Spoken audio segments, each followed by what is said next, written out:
Hey everyone, it's Mostly Casual Commander. I'm BK, we're on Discord and Patreon, links are in the description. Chris won the die roll, and he brought Zaxara the Exemplary, making a ton of X spells and making an army of Hydras. I'm playing Prosper Tomebound, my favorite. I'm gonna make a bunch of treasures and use them to kill my opponents. J-Man is piloting Shorikai, and the deck is ripe with shenanigans, like crashing vehicles into his opponents. Kyle's Dihada deck has a flexible plan where legendaries matter. He'll generate a ton of value and beat down his opponents. Check out the whole video for an appearance from my fat cat Meatball. He's so chunky. Chris played the very on-theme layer of the Hydra, untapped, and used that to cast the Ozolith before passing the turn over to me.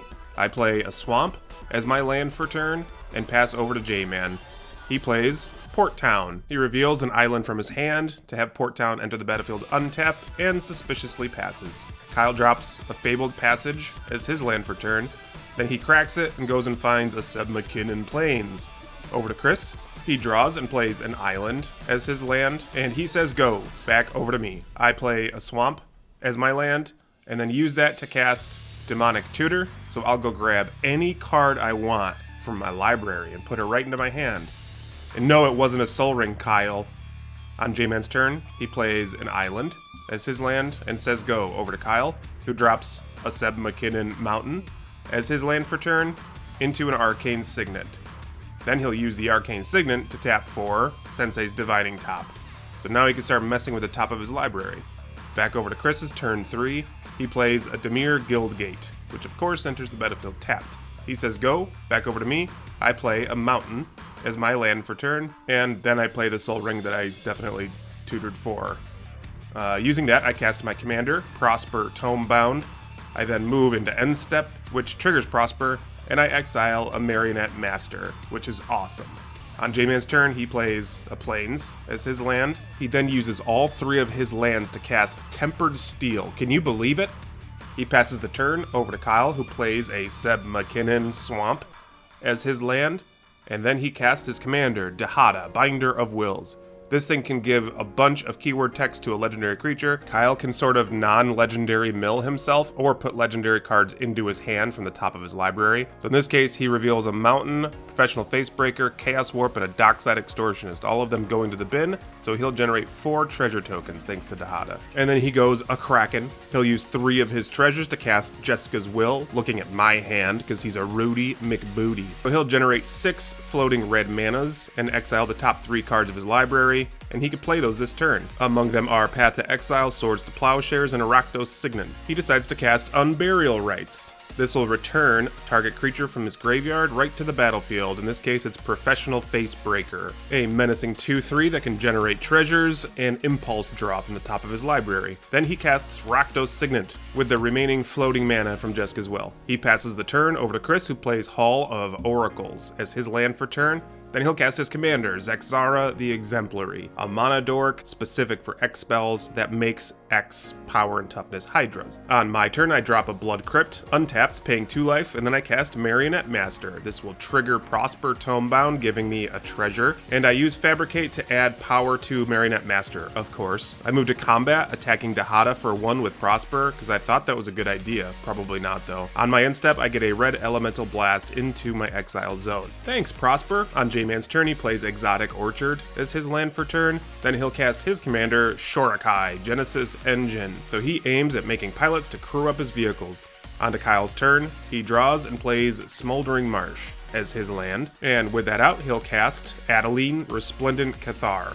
So every time he moves to attack, he gets a bunch of human creature tokens. He activates the +2 ability on Dihada for Adeline, being the only legal target for it. He moves to combat with Facebreaker, which triggers Adeline, giving him 3 1/1 soldiers, each one of them attacking his opponents. Chris blocks a soldier, I block the soldier and take 2 from Professional Facebreaker, and J-Man takes 1. So this will trigger Professional Facebreaker twice, getting him 2 more treasures. In his second main phase, he casts Unearth, returning Dockside Extortionist from his graveyard to the battlefield. In response, I try to deny him resources, so I sacrifice one of my treasures, draining him 4, and then using the red floating mana to cast red Elemental Blast. I'll nuke Shorikai and generate a treasure token, And at least Kyle is making one less treasure now. And I killed Shorikai. Yay! Unearth resolves. Dockside Extortionist enters the battlefield, getting him 4 more treasures. He activates Facebreaker, impulse drawing the top card of his library, which is a Sign in Blood. He uses 1 treasure and a land to cast it, losing 2, drawing 2. Then he'll activate Facebreaker again, impulse drawing it, which is a Mox Amber. He casts that for free, which is great. It's free because it says 0 in the mana value. Then, he'll activate his Sensei's Divining Top, looking at the top 3 cards of his library, putting them back in any order, I assume in an order that is advantageous for him. Then he passes the turn over to Chris, who plays an island as his land. With that, he'll cast Sky Shroud Claim, finding 2 forest cards and putting them into play. And yeah, he does exactly that. So those 2 forests enter the battlefield untapped, and with those forests and the help of his commander, he'll cast Repeal, where X equals enough to bounce Adeline back to Kyle's hand. And seeing as Zaxara was used to help cast that, Chris gets a 3/3 Hydra. That token came from Etsy, if I'm not mistaken. Afterwards, he'll cast Soul Ring, right on time. Over to my turn, I will draw and drop a Swamp. Swamp drop! And with that out onto the battlefield, I'll cast Ganti, Lord of Luxury. So I will target Kyle, I'll look at the top 4 cards of his library and keep 1. In response, he activates Professional Facebreaker, denying me Flawless Maneuver. He didn't want me to have that, which is fair, because remember, he knew it was there. So I took a card from the top 4 and I could cast it with Ganti from exile.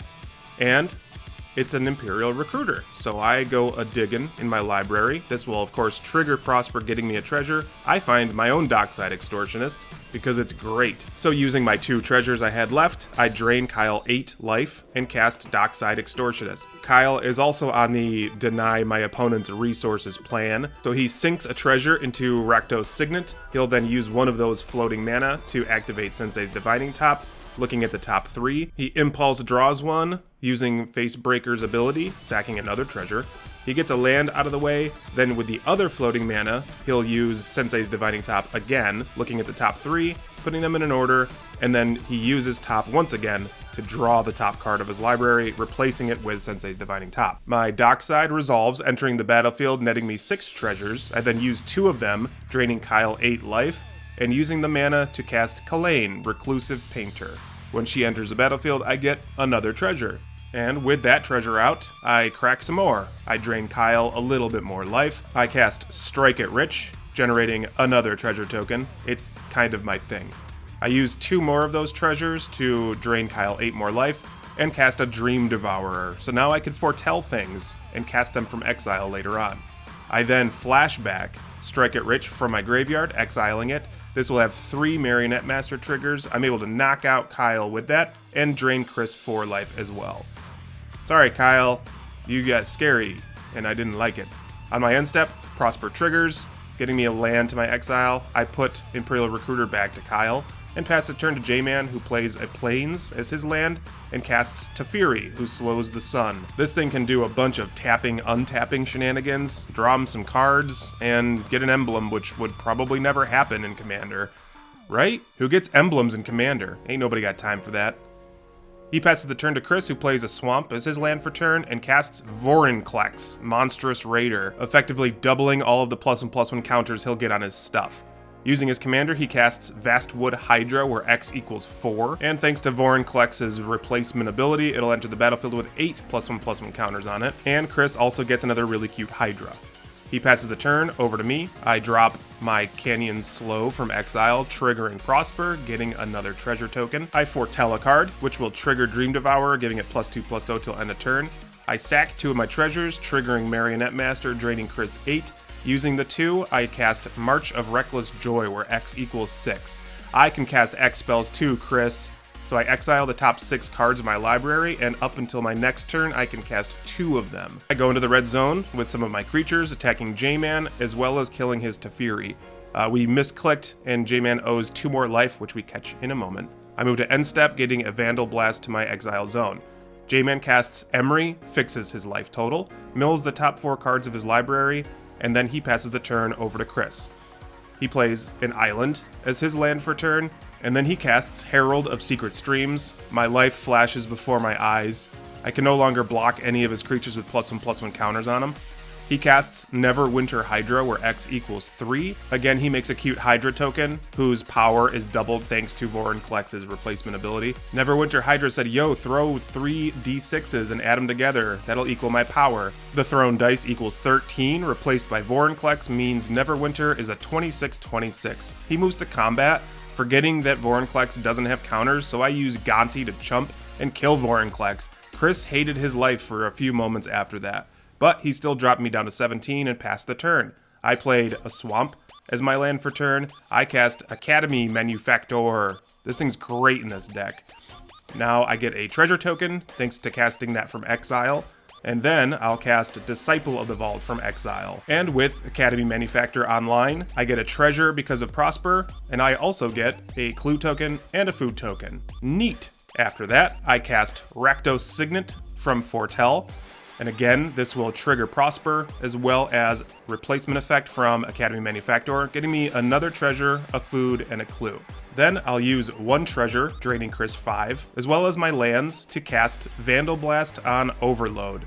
This will blow up 2 of Chris's artifacts and drain him 2 more thanks to Disciple of the Vault, who doesn't care whose artifacts go into the graveyard. I spend 2 more treasures, triggering Disciple and Marionette Master, draining Chris a bunch more. I crack a clue, draining him even more, and drawing a card. Then I use my last treasure to drain him down to 1 life. I move into combat with just enough attackers to squeak through and deal him 1 point, and J-Man says no. He casts Swords to Plowshares on Prosper. I gain a life though, so that's good.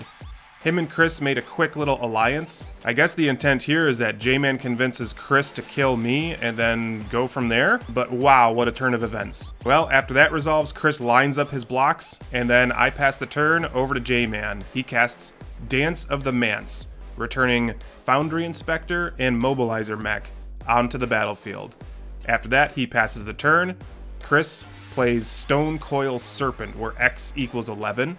This again will trigger Zaxara, getting him another cute Hydra token. And then he goes into combat in such a way that he deals enough damage to kill me, and he smashes into J-Man as well, dropping him down to 3 points of life. But I guess J-Man would rather take his chances fighting Chris than me. On to J-Man's turn, he plays an island. And check this out, he casts Cyclonic Rift. He targets the only thing that can block his flyer. So he bounces Stone Coil Serpent back to Chris's hand. He crews up his Mobilizer Mech and flies over the top of his defenders, knocking Chris out of the game. Can you believe it? J-Man stole the win. I did not see that one coming. But yeah, congratulations, J-Man. Your tactical patience really paid off. And as promised, here's Meatball.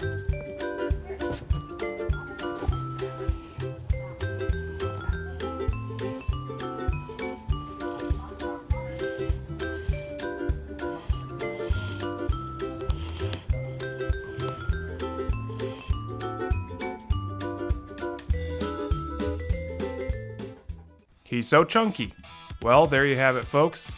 What did you think of this game? There was a ton of damage being flung around. Please let us know what you thought about the game in the comments. If you haven't already, please subscribe. And as always, thank you for watching.